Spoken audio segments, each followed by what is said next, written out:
Hey everyone, welcome back to my YouTube channel Krishna law classes. आज से हम start कर रहे हैं एपीओ की टेस्ट सीरीज़, जिसमें हम पहले देखेंगे जो एपीओ के प्रीवियस ईयर के पेपर हैं वो हम सॉल्व करेंगे। इससे क्या होता है कि आपको एक तो आइडिया हो जाता है कि पेपर किस तरह का आता है, कहाँ से किस तरह के क्वेश्चंस पूछे जाते हैं, और दूसरा ये भी होता है कि जो प्रीवियस ईयर के क्वेश्चन पेपर होते हैं उससे काफ़ी क्वेश्चंस लगते हैं। तो इसलिए प्रीवियस ईयर पेपर ज़रूर सॉल्व करने चाहिए किसी भी एग्ज़ाम्स को देने से पहले। तो चलिए स्टार्ट करते हैं बिना देरी के। सबसे पहले हमारा जीएस पार्ट है। तो इसमें पहला क्वेश्चन है, पुनर्जागरण निम्नलिखित में से किस एक अवधारणा पर अवलंबित है। तो ऑप्शन नंबर ए, यह ईश्वर इस सृष्टि का केंद्र है, the God is the centre of universe, या फिर पोप इस सृष्टि का केंद्र है, या फिर man is the centre of the universe, या फिर नन ऑफ द अबव। तो इसका आंसर क्या होगा ये आपको गैस करना है।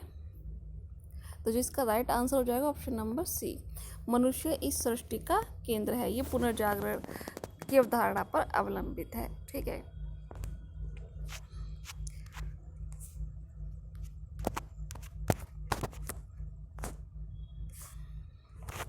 सॉरी।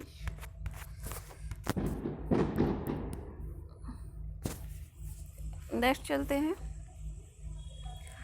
भारतीय संविधान की प्रस्तावना में दो शब्द समाजवादी एवं पंथ निरपेक्ष किस वर्ष में जोड़े गए। तो ये आई होप सबको मालूम होना चाहिए। 1976 में 42वें अमेंडमेंट के द्वारा ये जोड़े गए थे। ठीक, और नेक्स्ट है, भारतीय संविधान के अनुसार निम्नलिखित में से किसको नए राज्यों की स्थापना की शक्ति प्रदान की गई है। ऑप्शन नंबर ए, राष्ट्रपति को यानी प्रेसिडेंट ऑफ इंडिया को, पार्लियामेंट को, सुप्रीम कोर्ट को, या फिर कैबिनेट को। तो आई होप ये भी आपको आंसर मालूम होना चाहिए। संसद को नए राज्यों की स्थापना करने की शक्ति प्रदान की गई है आर्टिकल 2 के अंतर्गत। ठीक है, इंडियन कॉन्स्टिट्यूशन में। और नेक्स्ट क्वेश्चन है, भारत में प्रधानमंत्री क्या होता है, इलेक्टेड होता है, सिलेक्टेड होता है, नॉमिनेटेड होता है, या फिर अपॉइंटेड होता है। मतलब ये कि निर्वाचित होता है, चयनित होता है, या नामित होता है, नियुक्त होता है। तो ये अपॉइंटेड यानी नियुक्त होता है। ठीक है, इसका कोई निर्वाचन नहीं होता, कोई सिलेक्शन नहीं होता, कोई नॉमिनेशन नहीं होता, ओनली अपॉइंटमेंट होता है। ठीक है, तो आर्टिकल 75 के अनुसार प्रधानमंत्री की नियुक्ति कौन करता है, राष्ट्रपति करता है। नेक्स्ट क्वेश्चन है, भारतीय संविधान के अनुसार निम्नलिखित में से कौन सर्वोच्च है। ठीक है, हु इज द सुप्रीम। तो the president, supreme court, the parliament, या फिर द कॉन्स्टिट्यूशन। तो भारत का संविधान सर्वोच्च है भारतीय संविधान के अकॉर्डिंग। ठीक, उत्तर प्रदेश के लोकायुक्त निम्नलिखित में से किसे अपना त्यागपत्र संबोधित करेंगे। ऑप्शन नंबर ए, उत्तर प्रदेश के मुख्यमंत्री को, option number B, Uttar Pradesh के राज्यपाल को। तो इसका जो right answer option number B है। जो उत्तर प्रदेश के लोकायुक्त हैं ये किसको, गवर्नर ऑफ उत्तर प्रदेश को त्यागपत्र संबोधित करते हैं। ठीक है, जिनका रेजिग्नेशन लेटर होता है उसे। ठीक, नेक्स्ट है, अकबर के शासनकाल में राजस्व व्यवस्था हाथों में थी किसके, बैरम खां, मानसिंह, बीरबल, या फिर टोडरमल। तो ये मानसिंह के हाथों में थी राजस्व व्यवस्था। ठीक है, जो रेवेन्यू सिस्टम था। सॉरी, ये ऑप्शन नंबर डी इसका सही है, ये टोडरमल के हाथ में थी। ठीक, सॉरी फॉर मिस्टेक। और नेक्स्ट है, निम्नलिखित में से किसने सर्वप्रथम पुनर्जागरण शब्द का प्रयोग किया। मैचलेट, दांत, थॉमस एक्विनस, या फिर कांट। तो पुनर्जागरण शब्द का प्रयोग सर्वप्रथम मैचलेट ने किया था।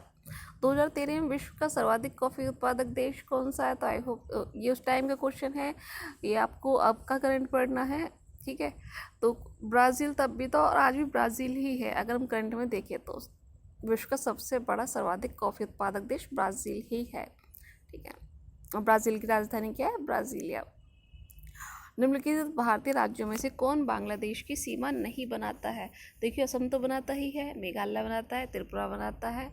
ठीक है, जबकि मणिपुर नहीं बनाता। मणिपुर किसके साथ बनाता है, बांग्लादेश के साथ। 2011 में विश्व का सर्वाधिक सोना उत्पादक देश कौन सा है। तो ये चाइना है, उस टाइम का है, और हमें इस टाइम का देखना है। ठीक है, जो आपका करंट है वो देखने की ज़रूरत है। और नेक्स्ट है, क्षेत्रफल में विश्व का सबसे बड़ा द्वीप कौन सा है। तो ये ग्रीनलैंड है according to areas. Largest island है ग्रीनलैंड। आसवान हाई डैम निम्नलिखित नदियों में से किस पर बनाया गया है? तो ये बनाया गया है नील रिवर पर। ठीक है, नील नदी पर कौन सा? आसवान हाई डैम है। निम्नलिखित देशों में से किसकी जनसंख्या 2014 में सर्वाधिक थी? तो ये उस टाइम का क्वेश्चन है, तो उस टाइम बांग्लादेश थी। और अब आपको आपके आंकड़े देखने हैं। ठीक है, निम्नलिखित देशों में से कौन भौगोलिक क्षेत्रफल के संदर्भ में विश्व का दूसरा सबसे बड़ा देश है? तो वो है कनाडा। ठीक, निम्नलिखित में से कौन प्राय भारतीय आईटी सेक्टर के जनक के रूप में वर्णित किए गए हैं? तो ये किए गए हैं NR नारायण। उस टाइम का क्वेश्चन है। ठीक है, और नेक्स्ट क्वेश्चन है सर्वोच्च न्यायालय के न्यायाधीश अपना पत्र लिखकर त्याग सकते हैं किसको? तो राष्ट्रपति को। ठीक, जो सर्वोच्च न्यायालय के न्यायाधीश हैं। और निम्नलिखित में से कौन सा पदार्थ विटामिन ए का प्रचुरतम स्रोत है? ठीक है, मतलब कि richest source of vitamin A क्या है? तो वो है गोल्डन धान, गोल्डन राइस जो होता है। ठीक है, निम्नलिखित में से किसको सफ़ेद सोना कहा जाता है? तो वाइट गोल्ड। तो ये है प्लेटिनम। जून 2015 तक युद्ध में कितनी बार नाभिकीय आयुधों का प्रयोग किया जा चुका था इस टाइम का? तो 2 बार था उस टाइम पर। अब आपको अब देखना है निम्नलिखित में से किसको लाल ग्रह कहा जाता है? तो ये भी आप आई होप सभी जानते होंगे, मंगल ग्रह को कहा जाता है। ठीक,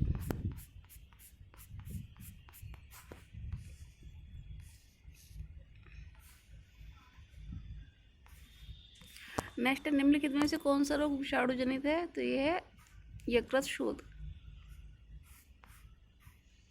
यानी कि हेपेटाइटिस, जो कि कॉज्ड बाय वायरस है। ठीक है, बाकी मलेरिया डिप्थीरिया है जो नहीं है। ठीक है, नेक्स्ट है मिकास एक नई तकनीक है जो उपयोग होती है किसमें? तो ये बाईपास सर्जरी में मिकास। ठीक, और नेक्स्ट है ISRO का पूर्ण रूप क्या है? इसरो। तो ये आई होप ये भी सभी जानते होंगे, Indian space research organisation. Common सा क्वेश्चन है। निम्नलिखित में से कौन सा यौगिक चाय की पत्तियों में विद्यमान नहीं होता है? तो ये एट्रोपिन नहीं होता, बाकी थीन, थियोब्रामीन और थियोफ्लिन होते हैं। नेक्स्ट क्वेश्चन है भूमि आधारित संवर्धन प्रणाली प्राप्त करने वाला भारत का कौन सा प्रथम हवाई अड्डा होगा? ये उस टाइम का क्वेश्चन है। ठीक है, लेकिन फिर भी देख लेते हैं। तो होता है अहमदाबाद हवाई अड्डा।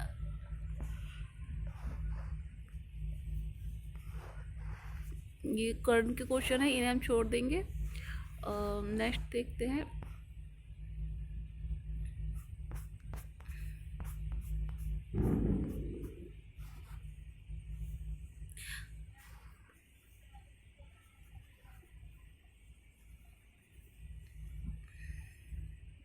निम्नलिखित में से किस भारतीय गणितज्ञ ने दशमलव प्रणाली की खोज की थी?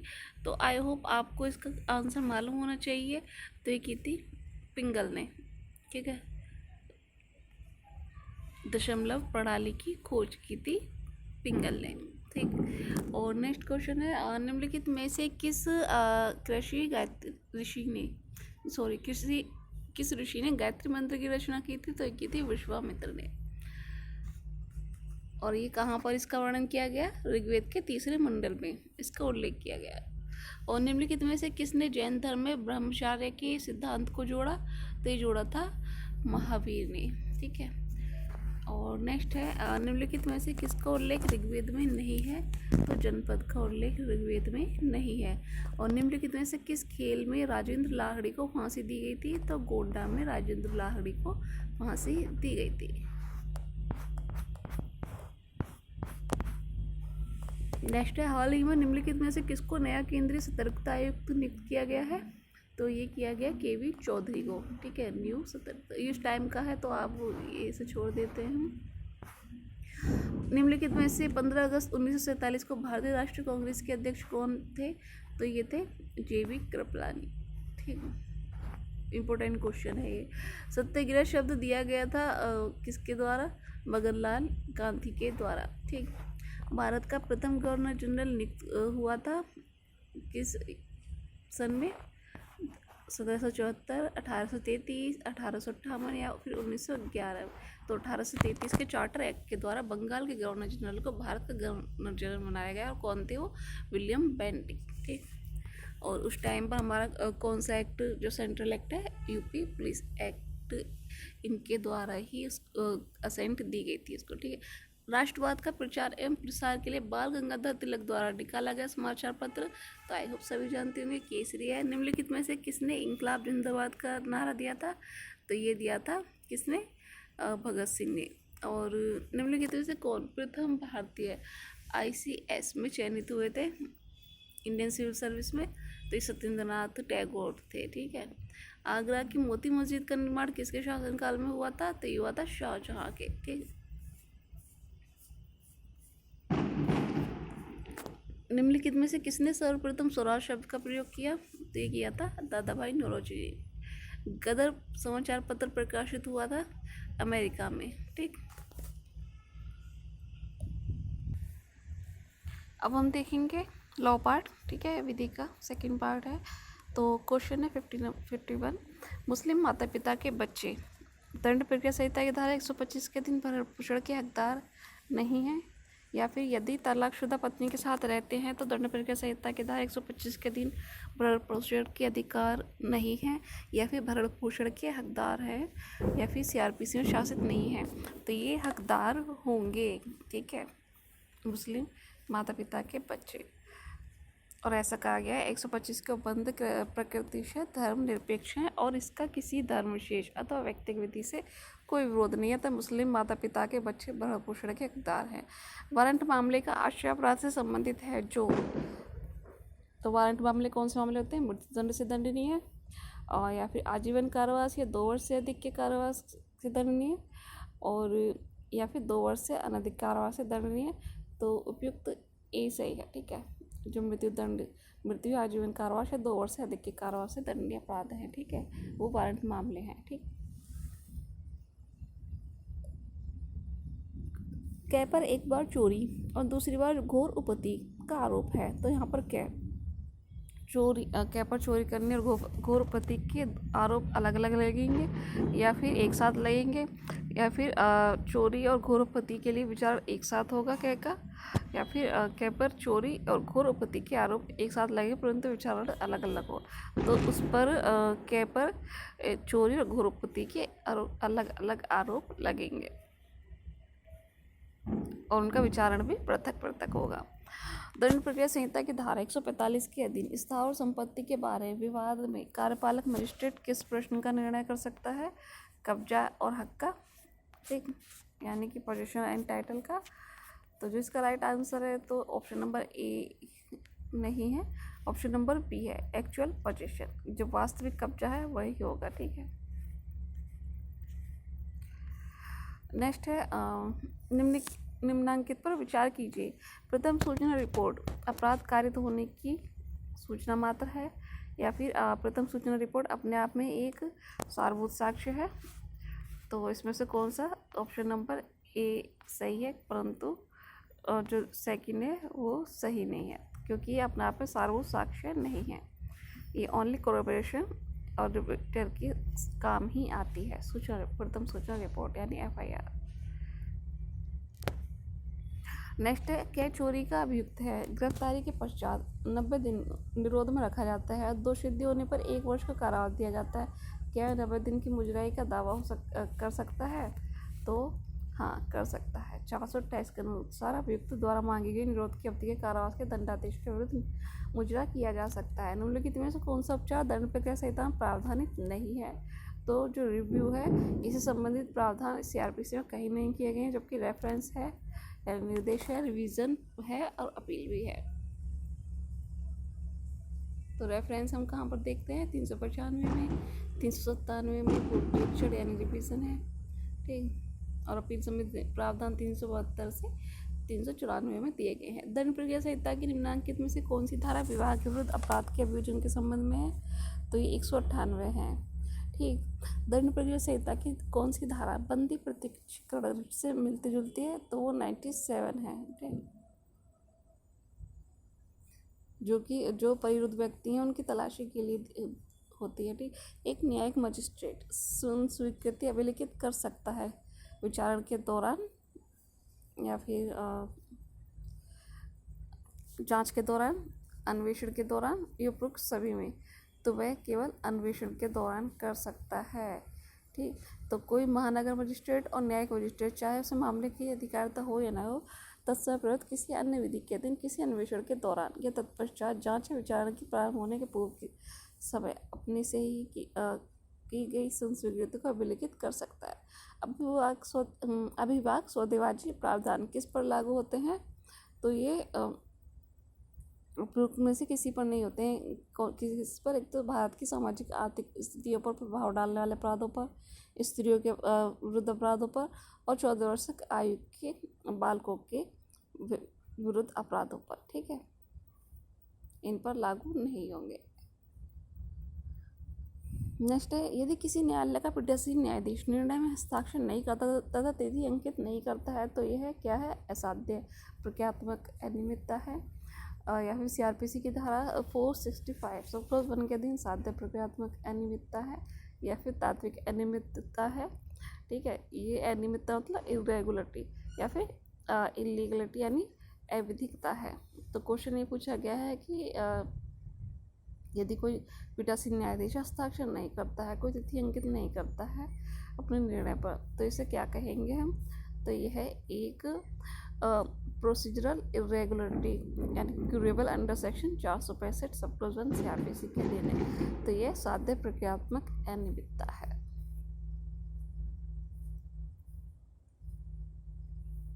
नेक्स्ट है, दंड प्रक्रिया संहिता की निम्नलिखित किस धारा में पीड़ितों के उपचार संबंधी प्रावधान किए गए हैं? तो ये आई होप सभी जानते होंगे 357C में दिए गए हैं। ठीक,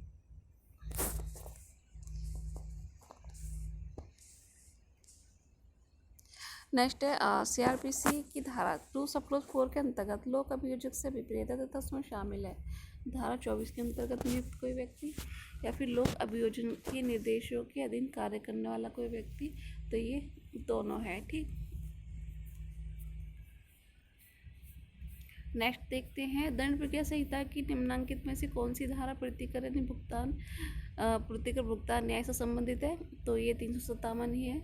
और CRPC की निम्नलिखित में से कौन सी धारा प्रतिकर भुगतान न्याय से संबंधित है?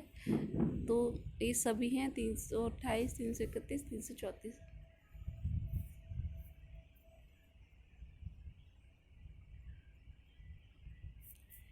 ये विकृचित और पागल व्यक्ति से संबंधित है। क्वेश्चन को ये 2 बार रिपीट कर दिया गया। ठीक है, और नेक्स्ट है, अग्रिम जमानत मंजूर करने का क्षेत्राधिकार निहित है। तो किसमें? एक तो सत्र न्यायालय में जो कोर्ट ऑफ सेशन है और केवल हाई कोर्ट, इन दोनों को अग्रिम जमानत मंजूर करने की पावर है। डाकघर की तलाशी का वारंट कौन जारी कर सकता है? तो ये जिला मजिस्ट्रेट कर सकता है अकॉर्डिंग टू सेक्शन 92। और नेक्स्ट क्वेश्चन पर चलते हैं। IPC के अध्याय चैप्टर 21 के अंतर्गत मानहानि के अपराध का संज्ञान लिया जाता है। तो ये पीड़ित व्यक्ति के परिवार पर। ठीक है, जब पुलिस थाने के भाषाध्यक्ष अधिकारी को यह सूचना मिलती है कि किसी व्यक्ति ने आत्महत्या कर लिया तो वह तुरंत रिपोर्ट करेगा किसको? एग्जीक्यूटिव यानी कार्यपालक मजिस्ट्रेट को। CRPC की धारा 154 के अधीन संज्ञेय अपराध की सूचना मिलने पर पुलिस अधिकारी एक प्रथम सूचना रिपोर्ट दर्ज करने हेतु बाध्य है।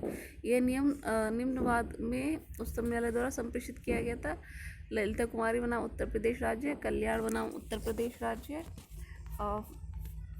तो ये ललिता कुमारी बनाम उत्तर प्रदेश राज्य में कहा गया था कि दंड प्रक्रिया संहिता की धारा 154 के अधीन संज्ञेय अपराध की सूचना मिलने पर पुलिस अधिकारी सूचना को दर्ज करने तो बात है। पुलिस एक्ट को निम्न किस धारा में कहा गया है कि पुलिस अधिकारी सदैव कर्तव्य पर रहता है और उसे जिले में कहीं भी तैनात किया जा सकता है? तो यह सेक्शन 22 है। ठीक है,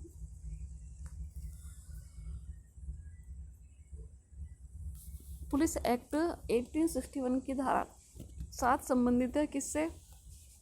तो विभागीय कार्यवाही से। ठीक, पुलिस अधिनियम की धारा 7 के अधीन पुलिस अधिकारियों के विरुद्ध निम्न विभागीय कार्यवाही की जा सकेंगी।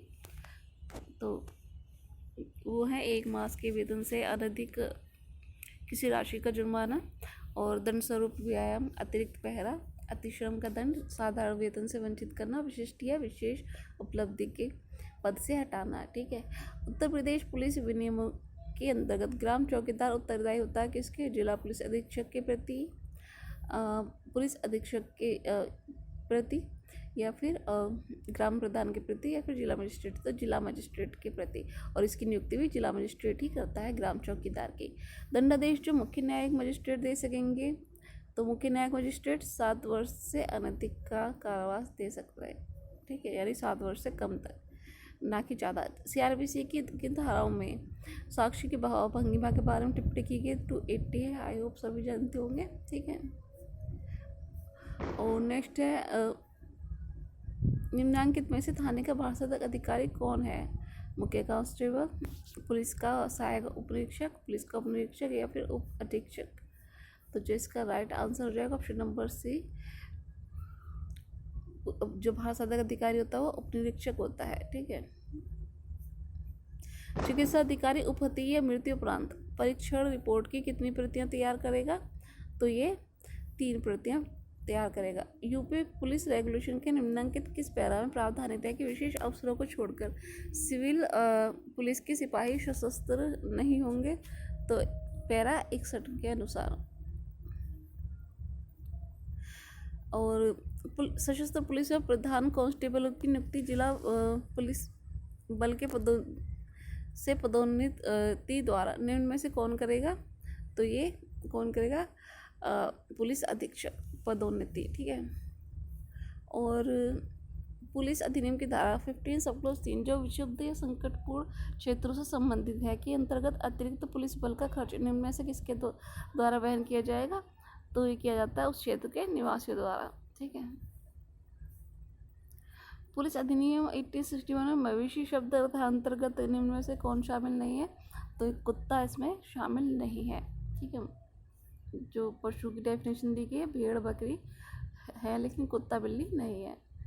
पुलिस अधिकारी लावारिस संपत्ति या ऐसी संपत्ति जिसका स्वामी ज्ञात नहीं है अपने कब्जे में लेगा, परंतु इसके वहन के संबंध में उसे निम्न में से किस अधिकारी के आदेश के मार्गदर्शन में कार्य करना होगा? तो ऑप्शन नंबर ए पुलिस थाने के प्रभारी, अपने से वरिष्ठ पुलिस अधिकारी, जिला मजिस्ट्रेट, या राज्य सरकार द्वारा। 1 minute. Option number C is the right answer.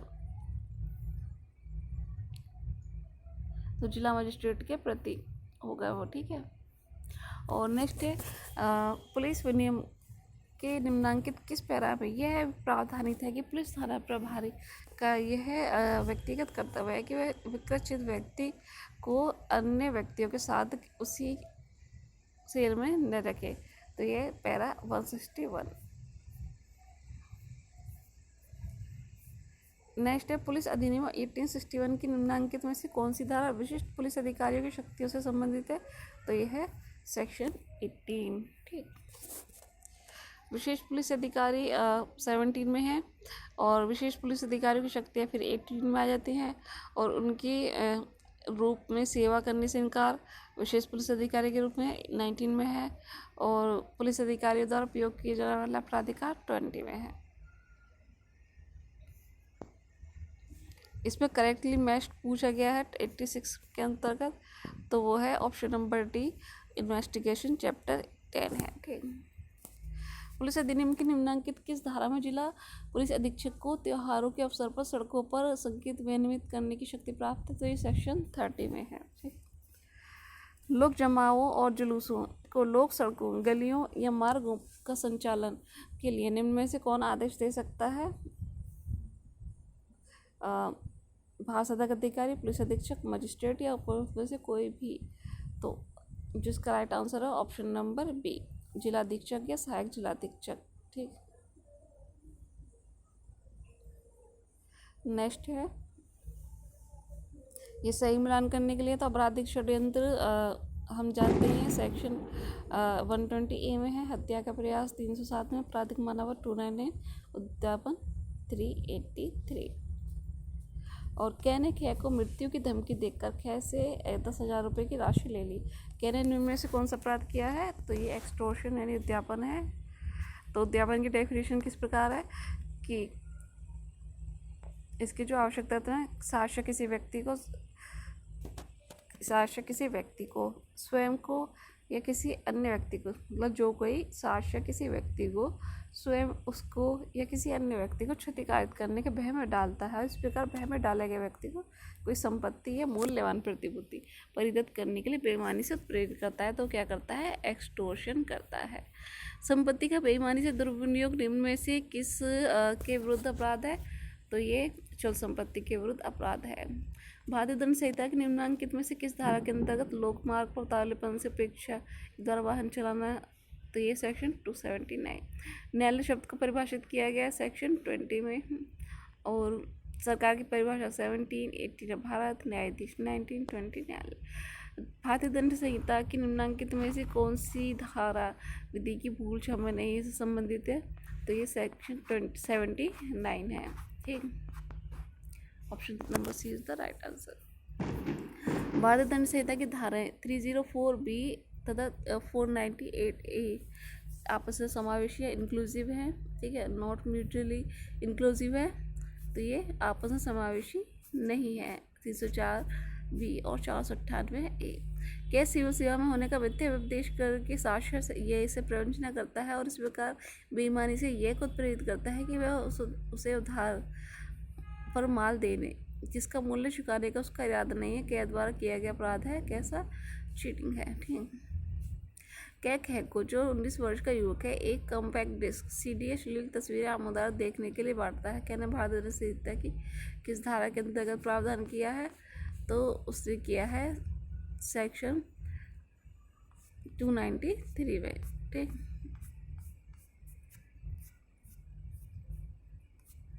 तरुण व्यक्ति को जो बेचना 293 में है। दिन पर विचार कीजिए, प्रत्येक प्रकार के लूट में या तो चोरी या उद्यापन होता है, सही है। चोरी लूट हो जाती है जब उसके साथ जीवन का जोखिम में डाल दिया जाता है, तो दोनों सही है। तो option number C is the right answer. यह को एक बाघ उठा ले जाता है, यह जानते हुए कि संभव है कि गोली लगने से यह मर जाए, किंतु यह का वध करने का आशय न रखते हो सद्भावपूर्वक यह के फायदे के लिए साक्ष्य कह उस बाघ पर गोली चला देता है, कह गोली से यह की मृत्यु घाव हो जाता है, क्या दोषी है, तो वो किसी भी अपराध का दोषी नहीं होगा क्योंकि उसने गुड फेथ में उसकी जान बचाने के लिए किया था। ठीक है, नो ऑफेंस है। निम्न में से अनवरत अपराध कौन सा है, यानी कंटिन्यूइंग ऑफेंस कौन सा है, तो वह है अपहरण यानी एब्डक्शन।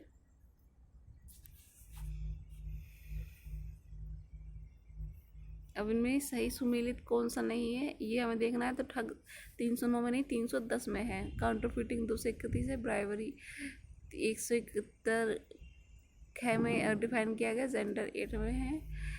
एक बीमा कंपनी से पैसा वसूल करने के लिए जानबूझकर अपनी बीमाशुदा दुकान में आग लगा देता है। ने कौन सा अपराध किया है, रिश्ती, छल, उद्यापन या उपरोक्त में से कोई नहीं, तो उसने क्या किया है, रिश्ती का अपराध किया है।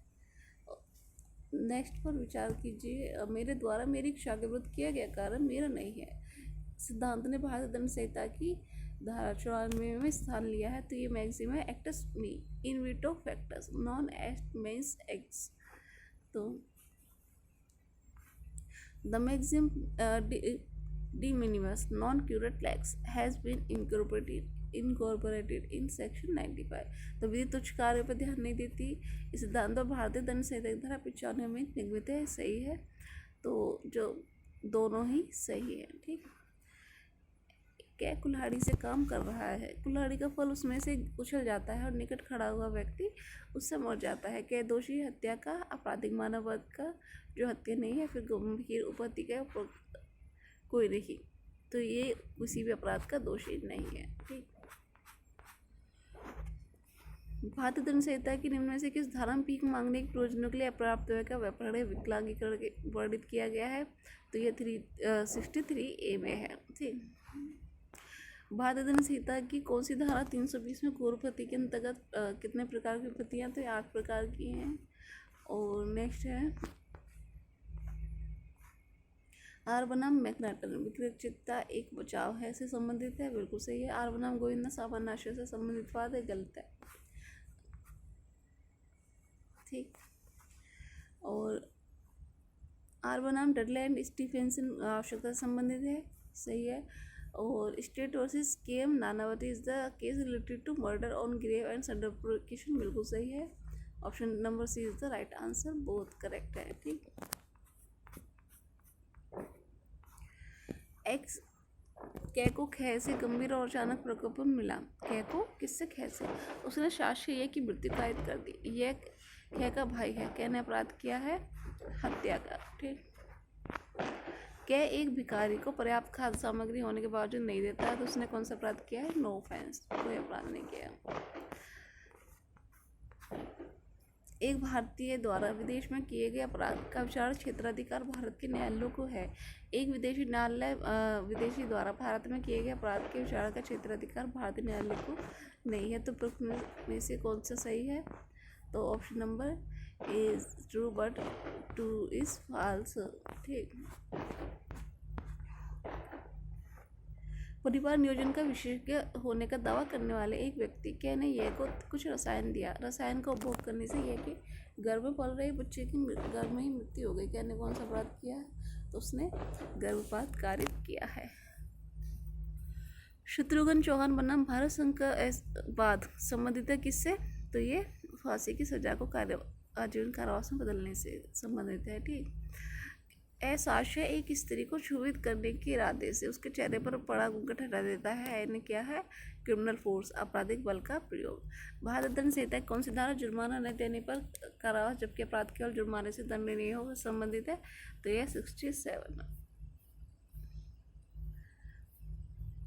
एनी इंटरमीडिएट के जाली अंक पत्र के आधार पर बीए परीक्षा में बैठने के लिए आवेदन किया, किंतु परीक्षा आरंभ होने के पूर्व ही जाली अंक पत्र पकड़ लिया गया। यह दोषी है छल के प्रयत्न का। लूट को डकैती तब माना जाता है जबकि लूट करने वाले व्यक्ति की संख्या कम से कम 5 हो।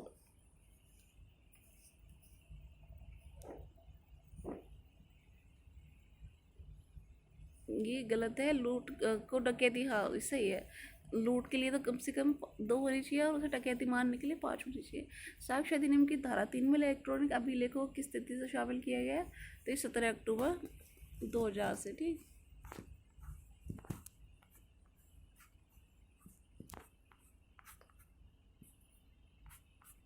नेक्स्ट चलते हैं। यहाँ पर सही सुमेलित करना है हमें।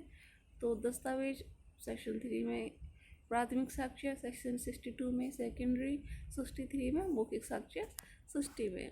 तो राइट आंसर हो जाएगा बी, ठीक। साक्ष्य अधिनियम की कौन सी धारा संबंधित तथ्य और कार्य से संबंधित है? रजिस्ट्रेशन तो सेक्शन 6 है। भारतीय दंड संहिता की धारा 376 अपराध में पीड़ित का शील साक्ष्य अधिनियम की किस धारा में संगत नहीं है? तो ये धारा 53A में। भारतीय साक्ष्य अधिनियम की निम्नांकित किस धारा में जीवन की अवधारणा? तो ये 107 में है जीवन की, और 108 में मृत्यु की अवधारणा है, ठीक।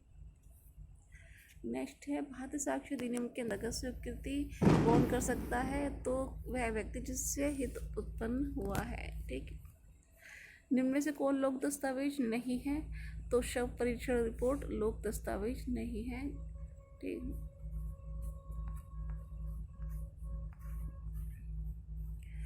भारतीय साक्ष्य अधिनियम की कौन सी धारा यह बंद करती है कि किसी मामले में किसी तथ्य को साबित करने के लिए साक्ष्यों की कोई विशिष्ट संख्या नहीं? तो 134 है। और भारतीय साक्ष्य अधिनियम की किस धारा में स्मृति ताजा करने संबंधी प्रावधान है? 159 में है। और एविडेंस एक्ट की कौन सी धारा वो बंद करती है कि साक्ष्य अनुचित ग्रहण या ग्रहण के आधार पर कोई नवीनीकरण नहीं होगा? तो ये 167 है, ठीक। अन्यत्र उपस्थिति यानी प्ले ऑफ अलिबी होने का भी विभाग, यह साक्ष्य अधिनियम की धारा 11 मान्य साक्ष्य का मात्र एक नियम है, ठीक है। मृतिकालिक कथन हो सकता है, तो ये किसी भी तरह से हो सकता है, और रिटिन, ठीक है। और भारतीय साक्ष्य अधिनियम की कौन सी धारा कब्जा पूर्व स्वामित्व का प्रथम दृष्टया साक्ष्य संबंधित है? धारा 110 है। और साक्ष्य अधिनियम की किस धारा के अनेक वर्षों का लगातार सहवास विवाह की अवधारणा हो सकता है? तो ये है 50, ठीक है, जो कि नातेदारी के बारे में राय की सुसंगतता बताता है। किसी वाद में एक पक्षकार द्वारा भी कथित और प्रतिपक्षी द्वारा अस्वीकृत तथ्यों को कहा जाता है, तो ये विवादक तथ्य कहा जाता है। साक्ष्य अधिनियम की धारा 132 का परंतु स्वयं को अपराध में फंसाने के विरुद्ध नियम का एक पक्ष है और धारा 132 की नीति न्याय के लिए साक्ष्य प्राप्त करना है। तो ये इसमें और आर दोनों से ये आर का सही स्पष्टीकरण है। एविडेंस एक्ट की धारा 45 के अधीन विशेषज्ञ की राय नहीं ली जा सकती। कौन सी? भारतीय विधि पर। और 45 के अधीन विशेषज्ञों की राय निम्न बातों में की जा सकती है: विदेशी विधि, विज्ञान, कला, हस्तलेख, ठीक है, अंगुली चिन्हों के बारे में। निम्न में से किस बात में भारतीय साक्ष्य अधिनियम की धारा 27 की संवैधानिक वैधता को भारतीय संविधान के अनुच्छेद 20(3) के उल्लंघन पर चुनौती दी गई थी? तो ये बॉम्बे राज्य बनाम काटिकालो है। ठीक, option number B is the right answer. बोलने में असमर्थ एक साक्षी खुले न्यायालय में संकेतों में साक्ष्य देता है तो ऐसा साक्ष्य कैसे माना जाए? मौखिक यानी ओरल एविडेंस माना जाएगा। ठीक, और कै पर खे की हत्या का आरोप है, उसके विचारण में निम्नांकित में कौन सा विवादक तथ्य हो सकते हैं? तो ये है ऑप्शन नंबर बी। एक को देखिए, कै ने खे की हत्या की और कै को खे से गंभीर और अचानक प्रकोपन मिला। एविडेंस एक्ट की धारा 112 विधि की कल्पना का सृजन करती है या अवधारणा का बंद नहीं करती, या फिर यह डीएनए परीक्षण द्वारा करने उपदेशदायक अवधारणा को बंद करती है। तो option number C is the right answer. CrPC की किस धारा के अधीन न्यायालय किसी भी व्यक्ति को साक्षी के रूप में समन करने का विवेक का अधिकार प्राप्त है? 311 के अंतर्गत। ठीक, कै पर भाषा के आधार पर दो समूहों के मध्य दुश्मनी फैलाने का आरोप है। इस अपराध का न्यायालय द्वारा संज्ञान लेने से पूर्व दंड प्रक्रिया संहिता की अंतर्गत किसकी पूर्व स्वीकृति आवश्यक है? तो यह है केंद्र सरकार अथवा राज्य सरकार की। आरएम मलकानी बनाम महाराष्ट्र राज्य किसकी ग्राह्यता से संबंधित है? तो ये टेप रिकॉर्ड किए हुए साक्ष्य से। शरद चंद्र डे बनाम गोपाल चंद्र लाहा का संबंधित है? तो ये एस्टोपल से। तो ये थे 2015 का previous year paper. I hope आपके लिए वीडियो यूज़फुल रहेगा। अगर वीडियो आपको पसंद आए तो प्लीज़ चैनल को लाइक, सब्सक्राइब और शेयर कीजिएगा। अगर आप चाहते हैं हम आगे भी ऐसी पेपर सॉल्व करें तो प्लीज़ कमेंट करके ज़रूर बताइएगा। Thanks for watching.